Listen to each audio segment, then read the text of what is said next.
Let's talk about what we can all learn from Michael Jordan about hard work. I'm Dr. David Geyer, orthopedic surgeon and sports medicine expert.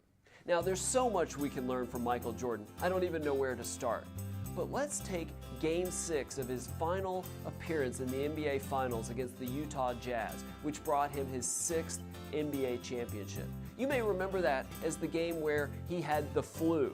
If you read his personal trainer Tim Grover's book, Relentless, it sounds like it was more like food poisoning, but that's a whole other story. But he came into that game completely dehydrated after throwing up for basically all day and all night the night before. He had a fever. I mean, he was just exhausted.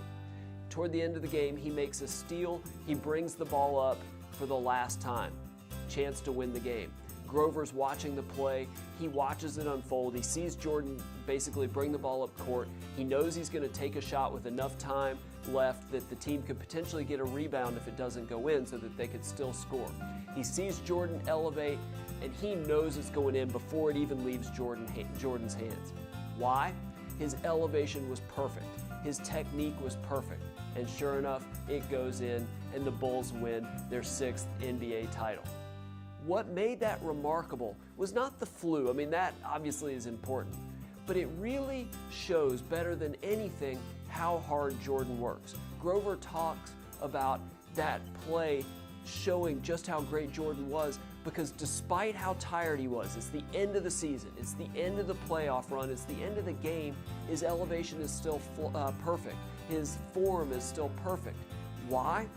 All the work he had done throughout the season, in the off season, working on his form, working on his physical stamina and conditioning so that he could jump like that when nobody else could. Plus, every off season, he was working on new skills, something to add to his game. And then in the off season, when everybody else is resting, he's training 2 or 3 times a day. You know, he basically prepared for that Game 6 months and months and months in advance. We can all do that too. We can all go the extra mile. Maybe we stay late and do a few extra sales calls after everybody else has gone home. Maybe we stay up late and learn new skills. We take online courses for public speaking or communication or marketing or whatever it is. If it's school, maybe studying for the SAT, instead of playing video games and things like Fortnite on your phone, you're doing SAT practice questions as much as possible. And for sports, it could be after the team practice is over, you stay and run sprints. You do extra sessions in the weight room, but you go above and beyond, not just to work hard, but work harder than everybody else, learning new skills that nobody else thinks is important. Like Michael Jordan, that could make you a champion in sports, business, and life.